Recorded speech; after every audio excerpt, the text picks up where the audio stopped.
Hi, I'm Christy McDonald, and thanks for joining me for Great Lakes Now. The summer is upon us all around the Great Lakes Basin. It's time to enjoy the water and everything the Great Lakes have to offer.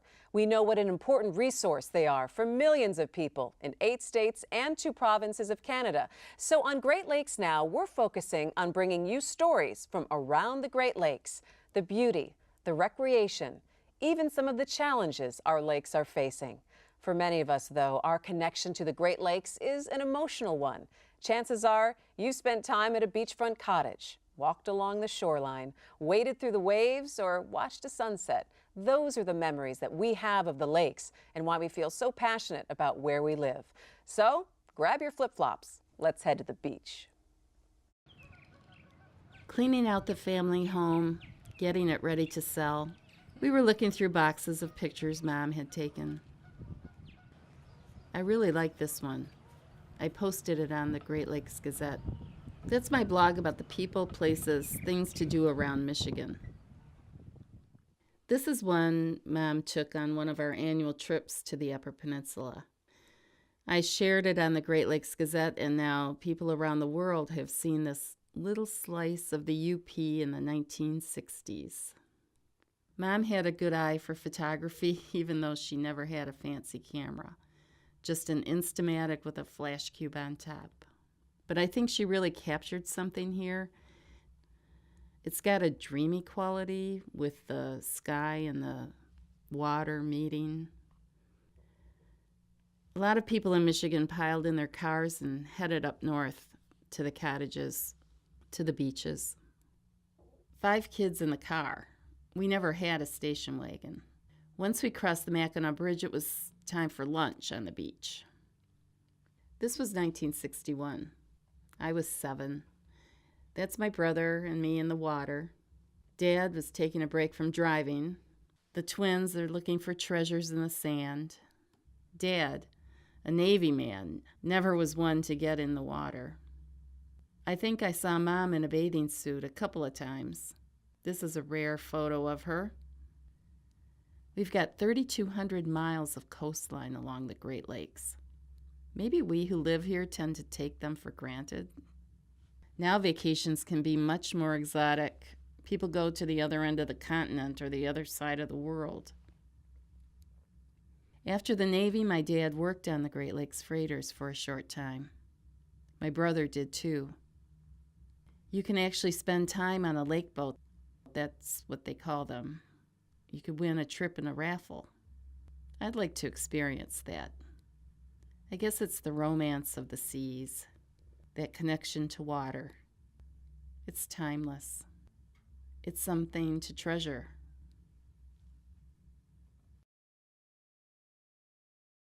That story really makes me think of my own summer memories growing up in Michigan as a kid, spending a lot of vacation time along Lake Michigan. But probably the best part for me was taking my 3 kids up north for the very first time and watching the sunset on Lake Michigan from Frankfort Beach.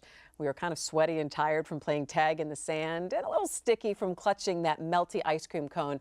But it was great to know that we'd started our own family traditions. But not everyone's summer memories from the Great Lakes are of pristine waters and swimming with the family. Our next story comes from Racine, Wisconsin, where up until a few years ago, the beaches were definitely not safe to swim. But thanks to the hard work from people who live near the water, they turned it around. My story starts back in the early 1960s when I was probably 10, 11, 12 years old. And I'd gone to the beach with my family swimming. We'd been swimming for quite a while, having a really wonderful time, and a man walked up to my mother and said, you know, you need to get your children out of the water. The pollution count is way too high for them to be in the water. And so that was really my memory of the lake for many, many years. We never went back that I recall. Teresa's girlhood memory may sound strange to a child splashing through the clear blue waters of Lake Michigan now. But just 10 years ago, the water right off the shore in Racine, Wisconsin was so polluted, the beach was closed more than 2/3 of the summer. And on the days the waterfront was open, most parents chose not to bring their kids to the beach. This was not an option. I never thought about bringing my kids down here to go swimming. If we came down here to walk, it was stinky. There were dead fish laying around. We just didn't swim here. We would advise against swimming, and so then that becomes a matter of public perception where people think this is not a good place to be. We don't want to go there. I would never swim in the lake is dirty. City stormwater runoff was the main culprit behind the dirty beach. And due to aging sanitary and sewer systems, high levels of fecal bacteria, like E. coli, often ended up near Lake Michigan's shore during periods of heavy rain. Racine, like many beachside towns, depends heavily on lakefront tourism to support the local economy. But with the beach closed 2/3 of the summer, most vacationers chose to go elsewhere. In 2000, the city decided it was time for a change and embarked on a decade-long initiative to clean up Racine's waterfront. The desire to have it open and available crossed over multiple demographics. We had senior citizens, we had minorities, we had high school kids. They were all saying, this is a great resource. $750,000 was spent overhauling the city's stormwater system, which did succeed in drastically lowering bacteria levels. But Racine's biggest success was in educating the community about the great freshwater resource they had, hosting classes like the one Teresa took in 2008. He started out with a picture of a beach full of people. And he said, "Where do you think this beach is?" Well, I thought California, Florida, somewhere wonderful. And he said, "No, this is the Racine beach." I was amazed. I couldn't believe that there were that many people on the beach. And then he started telling us about the percentage of fresh water that was right here in the Great Lakes in terms of what was in the world. These were things I never thought about. Many in Racine felt the same way as Teresa. And when local environmental groups called on the community to help keep the beaches clean, the volunteers turned up in droves, planting wetland habitats, implementing new beach grooming techniques, building sand dunes to help control erosion, and even testing water quality using a state-of-the-art rapid response system. Taking care of this beach is everyone's responsibility. The city Parks Department is responsible for maintenance of the actual park. Public Works is responsible for any infrastructure like the stormwater. But the citizens are all responsible for this beach too. It's their beach, it's a municipal park. And all the hard work is starting to pay off. With less than 3% beach closure days last year, and a boon to the local tourist economy, Racine can now be proud of the freshwater resource right in its backyard. For me, I always say that the beach is a reflection of our quality of life. And I always paint the picture that if you come down to the beach, you'll either see a beach that has a sign that says, "Sorry, the beach is closed, can't swim," or you come down to a beach, it's got signs that say, "Please come swim here, this is clean and it's healthy." It's got dunes that have wildlife, and there's people swimming in the beach. And right away, that dictates to you sort of the first impression for your community. So to me, it's an economic issue, it's a quality of life issue, and that all becomes part of the communal culture. And Teresa?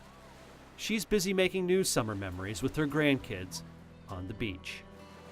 The day I brought my grandchildren, there were families all over the place. The kids were digging the sand, they were playing in the water, they were sunbathing. It's a good place to come to kind of get away from the rush of daily life. That is some great work by the people in Racine. I am sure it's going to be a fun summer for them. Well, pollution is just one of several major threats to the health of the Great Lakes. Another one we've heard a lot about, aquatic invasive species. Scientists like to call them AIS. That would include zebra mussels, sea lamprey, and yes, those jumping fish you've seen video of, the Asian carp. They not only damage the lake ecosystem, they can lead to trouble with our recreation and our economy. It's a battle that scientists, policymakers, and lake lovers like us can help fight. I think of aquatic invasive species as a form of pollution. It's harmful to the environment and it's harmful to our economy and human health.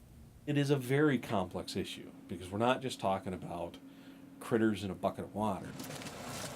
There's lots of talk about the Asian carp moving into Lake Michigan, but this is not a new story. It's just the next chapter in the century-long biological plunder on the Great Lakes. The Great Lakes Environmental Research Laboratory reports more than 180 aquatic plants and animals that shouldn't be here. Species like Phragmites, the Asian water milfoil, the spiny water flea, and a fish-killing virus called VHS. We have 0 examples of eradication, actually, of aquatic invasive species in the Great Lakes, and we can control precisely 2. Those 2 species under control, the alewife and the sea lamprey. We've spent many decades fighting the lamprey as it destroyed most of the native lake trout. What we had was a decay, really, of the whole fabric of the Great Lakes fishery, largely because of the sea lamprey. Lampreys and alewives came through man-made canals from the Atlantic Ocean. The alewives thrived because there weren't enough lake trout to eat them. The 1960s brought the great alewife die-offs, tens of millions of rotting fish washing ashore. The effects on tourism were obvious. By the 1980s, the zebra mussels appeared, hitching a ride in the big ships. The zebra mussel is a small mollusk that came in through ballast water, originated in Eurasia. They attach to hard surfaces, clogging pipes and crowding out native plants and animals. Zebra mussels and quagga mussels. Problematic? Yes. What are we going to do to get rid of them? Probably there is not a realistic strategy to do that. Laws are in place concerning ballast water, but they differ in each Great Lakes state. Critics say they're not strict enough. Among the stowaways expected soon, killer shrimp. Killer shrimp shred their prey, so they will attack something larger themselves, shred it, and eat it. They are highly likely to become established in the Great Lakes, and if they become established in the Great Lakes, are highly likely to cause significant problems. Beyond the ballast water, there's another way invasive species get into the Great Lakes. Beware the northern snakehead, also called fishzilla or frankenfish. There are already infestations on the East Coast. Those didn't come out of aquaculture, and they didn't come out of ships, and they didn't, it was, Johnny got tired of his pet snakehead in his aquarium, and he threw it out in the lake. It can breathe air and walk on land. Nobody wants to tell little Johnny he can't have fish, but that particular industry is wide open, very unregulated. Federal laws have been proposed restricting the importation of species dangerous to the Great Lakes, but don't expect anything to come out of Congress anytime soon. It comes down to personal responsibility. People, individuals have to make a decision that they're going to do the right thing. You going to do the right thing, yes or no? So we know that pollution and invasive species are 2 major threats to the health of the lakes. Now we have to concentrate on solutions to protect this amazing resource because so many people depend on it, not just for recreation, but for business as well. Joining me now for a little perspective on the health of the lakes is Seth Borton. He's the head coach for Michigan's first varsity collegiate bass fishing team at Adrian College. Seth, thanks so much for joining me. I appreciate it. Thank you. I'm excited to be here. And congratulations on the designation. You have the full funding of the college backing your team. Yeah, it's definitely a unique scenario because, with 7 other clubs that exist in the state of Michigan, to have the financial backing just gives us a tremendous amount of leverage that, others aren't going to have. So it's definitely exciting. So what does this really say for the growth of the sport? You're having a lot of young people interest in it, and it's not just a bunch of guys going down and putting their line in the water for a couple of hours. This is something very different. Yeah, it's exciting because now it allows if most people don't realize that there's high school state championships in almost 40 states around the country. So for those high schoolers to now have the opportunity to compete at the high school level, now have that bridge, so to speak, to go to the collegiate level and then, pursue this at whatever level they're hoping to. It's just the next step in the whole piece of the equation, so it's really exciting. Now here in the Great Lakes state, we're in the prime location for fishing. When was the first time you started fishing? Oh, just like anyone, when I was probably 4 or 5, I remember being taken out by my dad and then my grandparents, and so it started 100% at an extremely young age, and I've tried to involve my kids, at a young age as well, and it's just been something that I don't foresee leaving us anytime soon, because there's a lot of enjoyment out of something so simple. So. Yeah, and so many people have passion for it, but what are some of your concerns as someone who, lives and works along the lakes and uses it in that kind of situation? What are we worried about when it comes to the Great Lakes? Well, I have several friends that have lived in other places around the country where the invasion of Asian carp as well as other invasive species have really been a huge detriment to the overall ecosystem, where the fish that they used to pursue now don't exist or can't really coexist with these invasive species. So just the biggest issue for me is that with the Great Lakes are utilized by so many different people for so many different things, that if these things were to influence the Great Lakes, such as the Asian carp, and so far they've been able to adapt to zebra mussels and the round goby and that type of stuff, but because it's used by so many people, if it were to be affected, it would influence not only commercial fisheries, recreational fishermen.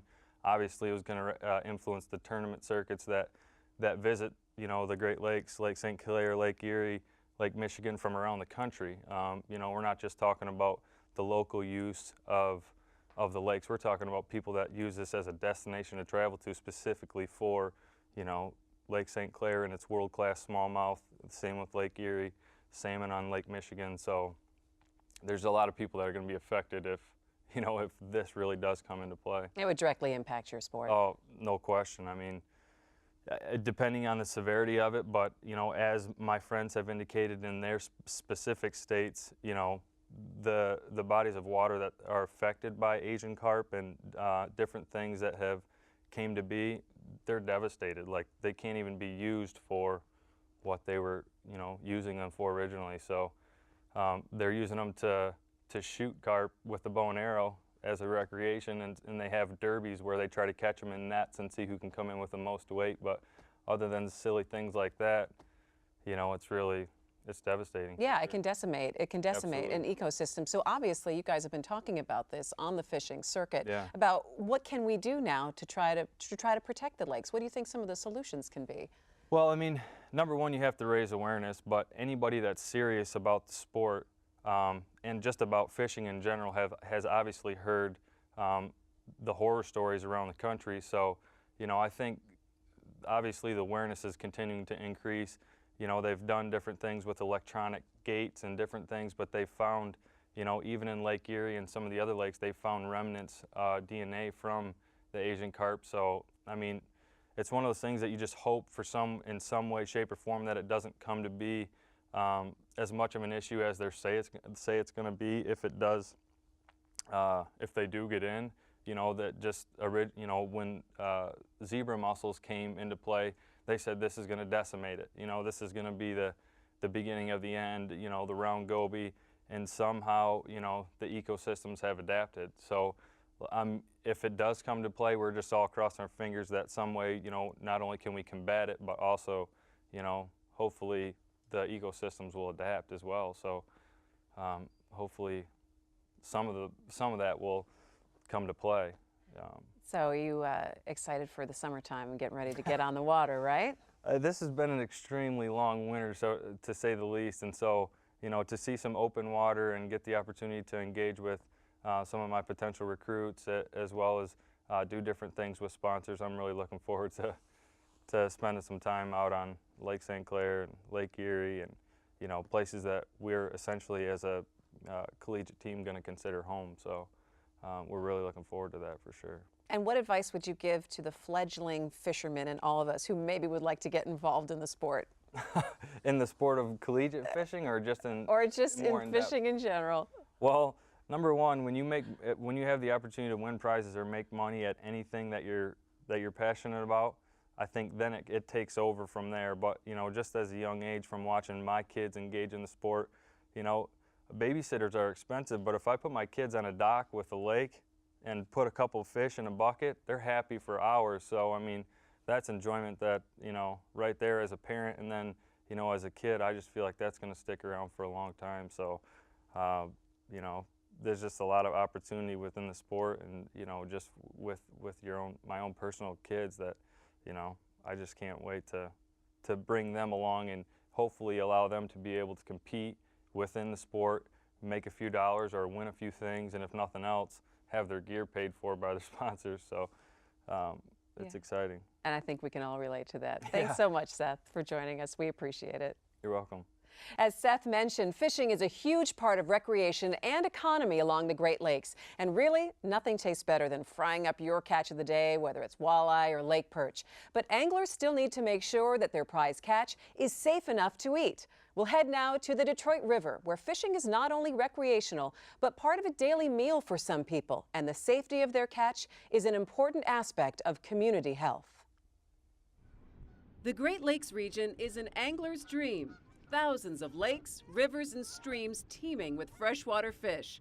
The water is sparkling, the fish are biting, and the sun is finally shining. After a long, hard winter, these anglers are ready to cast their lines. And for many in the Metro Detroit area, that means fishing the Detroit River. It's the Detroit River. I love my city. I live 2 or 3 miles away. I can come almost every day.